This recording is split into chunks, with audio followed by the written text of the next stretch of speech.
Hello everyone, I hope you all had an amazing Christmas. I'm here today to do my December book haul. I didn't actually get that many books for my birthday or Christmas, so most of the books in this book haul are actually books I bought myself. When I was looking for gifts for other people, I did see a few books that I wanted for reasonable prices, so I just bought them there and then. So the first couple of things I want to show you aren't actually books, but they are certainly a book related, and they are these gorgeously cute Harry Potter magnetic bookmarks. I got these from one of my very best friends for my birthday. So here we have Harry, Hermione and Ron, and here we have Neville, Draco and Luna with a little bonus a cup of tea bookmark there. These are from an Etsy shop called Bidoo. I will leave a link to the Etsy shop in the description down below because I think a lot of you guys might want to check these out yourself, but they're just so cute. You guys know how much I love bookmarks, you guys know how much I love Harry Potter, so I was really excited and really happy to unwrap these on my birthday. I just think they're so adorable, so I just had to show them to you. The first book I want to show you I actually got in a charity shop this month, and it has been on my radar for quite a long time, so I was really excited to see it there for cheap, and that is The Search for Wandler by Tony Aditya. And whenever I've seen anyone haul this or talk about it on BookTube, I've always been really intrigued by it. It's a middle grade fantasy, it's the first in a trilogy, and that's pretty much all I know, so I'm going to read you the back and hopefully get you excited for it as well. Eva 9 has never known another living person. Raised by the robot Mirtha in an underground sanctuary, she's never seen the sun or walked outdoors. But when a marauding huntsman destroys her underground home, 12-year-old Eva is forced to flee for her life above ground. Desperate to find someone else who's like her, Eva clings to hope found in a single clue, a crumbling picture of a girl, a human and a robot, along with the strange word Wandler. So I'm really excited to finally be getting to this series. Obviously, if I like this first book, I will pick up the next two, but if you've read this trilogy, please let me know your thoughts on it in the comments down below. Another book that I got for cheap this month, I got it on Amazon. It had a price drop and it was on my wish list, so I just bought it. And that is Frostbite by Rochelle Mead. This is the second book in the Vampire Academy series. I have the first book, but I haven't read it yet. But this is a series that I do want to read in 2017. I'm not a terribly big fan of the vampire fiction I have read, so I'm hoping, because I've heard good things about this series, I'm hoping this will reignite my interest and my excitement for vampires. If you guys have read the Vampire Academy series, please let me know what you think of it in the comments down below, and whether you think I should maybe bump it up to towards the top of my 2017 TBR. So yeah. I also got a few Christmassy books this month because I just kind of felt like I needed a new kind of festive injection into my reading this month. So the first Christmassy book that I bought and read this month is The 12 Days of Dustin Lily by Rachel Cohen and David Levithan. This is the follow-up to Dustin Lily's Book of Dares, which I read a few years ago. They're both really cute, cozy, Christmassy YA romances, and I really, really enjoyed them. They're both super funny as well, so I will talk about this more in my December wrap up, but I did really enjoy it. Another Christmassy book that I bought and read this month is A Boy Called Christmas by Matt Haig. This is a children's book about Father Christmas and how he came to be who he is. So it starts with his childhood. It also has these lovely illustrations in. It starts with his childhood. He came from very humble beginnings, and it goes through and it talks about how he met the elves and how he became Father Christmas and how he became the man that we know him as today. It was really, really cute, really, really magical. And while it is still the festive period, I really recommend that you pick up some Matt Haig because he's really funny. There is also a follow-up to this book, and that is The Girl Who Saved Christmas, and this is about a girl who is living as a chimney sweep in Victorian London, and it's all about how her belief in the magic of Christmas helped to save it one year when it was in trouble. And it's just really, really magical, really, really philosophical at the same time, which is why I think a lot of adults who love Christmas will really appreciate it. So yeah, again, it has Matt Haig's brilliant humour in it as well, so I think it is a perfect book for children and adults alike.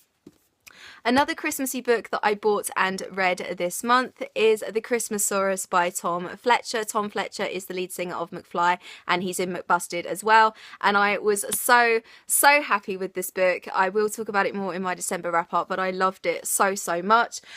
This is about a little boy called William who doesn't have the best life at home or at school, but he absolutely loves dinosaurs. And then on Christmas Eve one year, the Christmasaurus shows up in his bedroom, and he goes on this magical adventure to the North North Pole, and it's just absolutely adorable. So it has these wonderful illustrations in them as well. Some great humour. Again, Tom is really funny. So yeah, it was just a really lovely, magical book that I read over just before Christmas, and it really got me in the mood for Christmas. So I will talk about it more in my wrap up, as I said, but a really lovely Christmassy book that came out this year. A book that my brother got for me for my birthday, and he just thought this would be like a little humorous, kind of quirky little gift to get me, and that is How to Tell If Your Cat Is Plotting to Kill You. And you guys know I love cats. I do have 2 cats, and it's just got these really funny like little comics and little charts and things in it that kind of help you to see whether your cat is actually being friendly towards you or whether it does actually have murder on its mind. And yeah, I absolutely love it. It just kind of made me laugh when he gave it to me. So yeah, I haven't actually flicked through all of it yet, but I am really looking forward to doing that at some point. Another book that I got for my birthday from one of my best friends, and I was really happy to unwrap this as well, and that is Inside the Magic, The Making of Fantastic Beasts and Where to Find Them. And it has the gorgeous Eddie Redmayne on the front, of course, and then it just has some pictures from the film and some information and obviously the making of it. And yeah, it's just an absolutely stunning book. I do have a lot of these kind of coffee table type books of some of my favourite films and TV series, and I just absolutely love looking through them, and they feel really nice as well. So yeah, this was an awesome gift to get too. I also got a book, and this was actually the only book I actually specifically asked for my birthday, so I was really happy when I got it, and that is of course the illustrated edition of Harry Potter and the Chamber of Secrets. I got the illustrated edition of the Philosopher's Stone last year, and I was really happy to get the Chamber of Secrets this year. I honestly cannot wait until all of these books are out because they are just absolutely stunning. So if you guys somehow don't know about these books, they're illustrated by Jim Kay, and it has got the full text of the books in them as well. They're just absolutely stunning. I mean, look at that, it's just beautiful. I cannot stop staring at these books, like both of them together. Now that I have 2 of them, I cannot wait until I have the full set of all 7 books. Honestly, it's just going to be so amazing, and I need a special place to display them, I think, because I just cannot get over the beauty of these books, and I know a lot of you guys have been gushing over them as well, but I think they really do deserve all the gushing that they get. And the last book I got, my brother actually got me for Christmas, and he somehow managed to get me a book that I was thinking about getting but I don't actually own yet, and I do own it now obviously because he got it for me for Christmas, and that is The Essex Serpent by Sarah Perry. And this book has won loads and loads of awards this year, and I've heard a bit about it on BookTube, not a whole lot, but it did always intrigue me. And it is this gorgeous cover. Underneath the dust jacket it is just this kind of navy blue colour with the gold font on the spine, but it's a beautiful cover. I will read you the blurb for it as well, because although I have seen it around, I haven't actually heard a lot of people talk about it in any detail, so I'll read you the blurb. London 1893. When Cora Seaborn's husband died, she stepped into a new life as a widow with as much relief as sadness. Her marriage was not a happy one, and she never suited the role of society wife. Accompanied by her son Francis, a curious, obsessive boy, she leaves town for Essex, where she hopes fresh air and open space will provide the refuge they need. When they take lodgings in Colchester, rumours reach them from further up the estuary that the mythical Essex Serpent, once said to roam the marshes claiming human lives, has returned to the coastal parish of Aldwinter. Cora, a keen amateur naturalist with no patience for religion or superstition, is immediately enthralled, convinced that what the local people think is a magical beast may be a previously undiscovered species. As she sets out on its trail, she is introduced to William Ransom, Aldwinter's vicar. Like Cora, William is deeply suspicious of the rumours, but he thinks they're founded on moral panic, a flight from real faith. As he tries to calm his parishioners, he and Cora strike up an intense relationship, and although they agree on absolutely nothing, they find themselves inexorably drawn together and torn apart, eventually changing each other's lives in ways totally unexpected.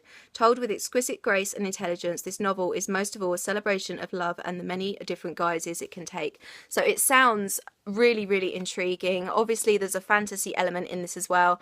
Also, it's set in Essex, Colchester specifically, which I know really well. My ex-boyfriend is from Essex, so when I was with him for a long time, so I used to go up there all the time for quite a few years.